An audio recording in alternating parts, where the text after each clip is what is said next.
Antaeus by Borden Deal.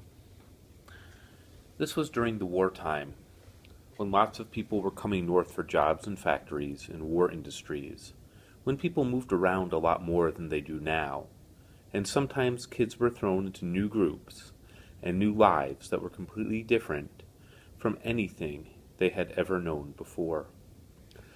I remember this one kid, TJ his name was, from somewhere down south, whose family moved into our building during that time.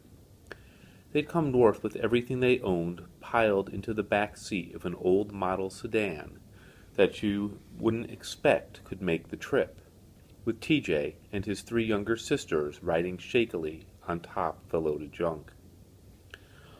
Our building was just like all the others there, with families crowded into a few rooms, and I guess there were 25 or 30 kids about my age in that one building. Of course, there were a few of us who formed a gang and ran together all the time after school, and I was the one who brought TJ in and started the whole thing. The building right next door to us was a factory where they made walking dolls. It was a low building with a flat tarred roof that had a parapet all around it about head high. And we'd found out a long time before that no one, not even the watchman, paid any attention to the roof because it was higher than any of the other buildings around. So my gang used the roof as a headquarters. We could get up there by crossing over to the fire escape from our own roof on a plank and then going on up. It was a secret place for us, where nobody else could go without our permission. I remember the day I took TJ up there to meet the gang. He was a stocky, robust kid, with a shock of white hair, nothing sissy about him except his voice. He talked in a slow, gentle voice, like you never heard before. He talked different from any of us, and you noticed it right away. But I liked him anyway, so I told him to come on up. We climbed up over the parapet and dropped down onto the roof. The rest of the gang were already there. "Hi," I said. I jerked my thumb at TJ. He just moved into the building yesterday. He just stood there, not scared or anything, just looking. Like the first time you see somebody and you're not sure you're going to like. "Hi," Blackie said. "Where you from?" "Marion County," TJ said. We laughed. "Marion County," I said. "Where's that?" He looked at me for a moment like I was a stranger too. "It's in Alabama," he said, like I ought to know where it was. "What's your name?" Charlie asked. "TJ," he said, looking back at him. He had pale blue eyes that looked washed out, but he looked directly at Charlie, waiting for his reaction. He'll be all right, I thought. No sissy in him except that voice. Whoever talked like that? "TJ," Blackie said. "It's just initials." "What's your real name?" "Nobody in the world is just initials." "I do," he said. "And the TJ, and that's all the name I got." His voice was resolute with the knowledge of his rightness. And for a moment, no one had anything to say. TJ looked around at the rooftop and down at the black tar under his feet. "Down yonder where I come from," he said, "we played out in the woods. Don't you all have no woods round here?" "Nah," Blackie said. "There's a park a few blocks over, but it's full of kids and cops and old women. You can't do anything." TJ kept looking down at the tar under his feet. "You mean you ain't got no fields to raise nothing in? No watermelons or nothing?" "Nah," I said scornfully. "What do you want to grow something for? Folks can buy everything they need at the store." He looked at me again with that strange, unknowing look. "Marion County," he said. "I have my own acre cotton, my own acre corn. It was mine to plant and make every year." He sounded like it was something to be proud of, and in some obscure way it made the rest of us angry. Blackie said, "Who'd want to have their own acre of cotton and corn? It's just work. What can you do with an acre of cotton and corn?" TJ looked at him. "Well, you get part of bale off in your acre," he said seriously, "and I fed my acre corn to my calf." We didn't really know what he was talking about, so we were more puzzled than angry. Otherwise, I guess, we'd have chased him off the roof, and wouldn't have let him be part of our gang. But he was strange and different, and we were all attracted by his stolid sense of rightness and belonging. Maybe by the strange softness of his voice contrasting with our own tones of speech into harshness. He moved his foot against the black tar. "Could make our own field right here," he said, softly, thoughtfully. "Come spring, could raise us what we want to. Watermelons, a garden truck, and no telling what all." "You'd have to be a good farmer to make these tar roofs grow any watermelons," I said. We all laughed. But TJ looked serious. "We could haul some dirt up here," he said. "Spread it out even, water it, and before you know it, we'd have us cropping here." He looked at us intently. "Wouldn't that be fun?" "They wouldn't let us," Blackie said quickly. "I thought you said this was you all's roof," TJ said to me, "that you all could do anything you wanted up here." "They've never bothered us," I said. I felt the idea beginning to catch fire in me. It was a big idea, and it took a while for it to sink in. But the more I thought about it, the better I liked it. "Say," I said to the gang, "he might have something there. Just make us a regular roof garden with flowers and grass and trees and everything, and all ours, too," I said. "We wouldn't let anyone up here except the ones we wanted to." "It'd take a while to grow trees," TJ said quickly, but we weren't paying any attention to him. They were all talking about it suddenly, all excited with the idea after I'd put it the way they could catch hold of it.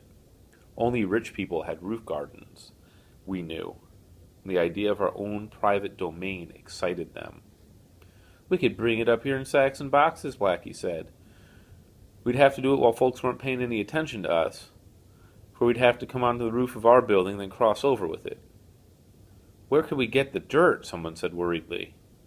"At those vacant lots over close to the school," Blackie said. "Nobody'd notice if we scraped it up." I slapped TJ on the shoulder. "Man, you had a wonderful idea," I said, and everyone grinned at him, remembering he had started it. Our own private roof garden. He grinned back. "It'll be ourn," he said. "All ourn." And then he looked thoughtful again. "Maybe I can lay my hands on some cottonseed, too. You think we could raise us some cotton?" We started big projects before at one time or another, like any gang of kids. But they'd always petered out for lack of organization and direction. But this one didn't.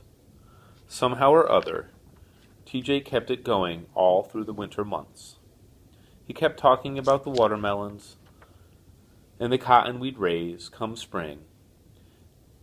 And when even that wouldn't work, he'd switch around to my idea of flowers and grass and trees, though he was always honest enough to add it'd take a while to get any trees started. He always had it on his mind, and he'd mention it in school, getting them lined up to carry dirt that afternoon, saying in a casual way that he reckoned a few more weeks ought to see the job through. Our little area of private earth grew slowly. TJ was smart enough to start in one corner of the building, heaping up the carried earth 2 or 3 feet thick so that we had an immediate result to look at, to contemplate with awe. Some of the evenings TJ alone was carrying earth up to the building, the rest of the gang distracted by other enterprises or interests. But TJ kept plugging along on his own, and eventually we'd all come back to him again, and then our own little acre would grow more rapidly. He was careful about the kind of dirt he'd let us carry up there, and more than once he dumped a sandy load over the parapet into the area way below, because it wasn't good enough. He found out all the kinds of earth in all the vacant lots for blocks around. He'd pick it up and feel it and smell it, frozen though it was sometimes, and then he'd say it was good growing soil or it wasn't worth anything. And we'd have to go on, somewhere else. Thinking about it now, I don't see how he kept us at it. It was hard work lugging paper sacks and boxes of dirt all the way up the stairs of our own building, keeping it out of the way of the grown-ups so they wouldn't catch on what we were doing. They probably wouldn't have cared, for they didn't pay much attention to us, but we wanted to keep it secret anyway. Then we had to go through the trap door of our roof, teeter over a plank to the fire escape, then climb 2 or 3 stories to the parapet, and drop them down onto the roof.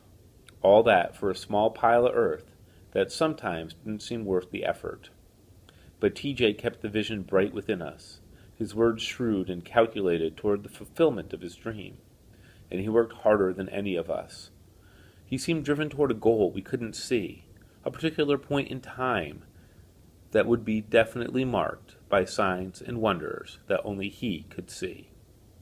The laborious earth just lay there during the cold months, inert and lifeless, the clods lumpy and cold under our feet when we walked over it.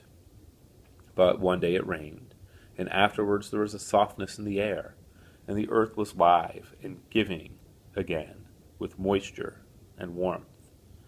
That evening TJ smelled the air, his nostrils dilating with the odor of earth and, under his feet. It's spring, he said, and there was a gladness rising from his voice that filled us all with the same feeling. It's mighty late for it, but it's spring. Just about decided it was never going to get here at all. We were all sniffing at the air too, trying to smell it the way TJ did. And I can still remember the sweet odor of the earth under my feet.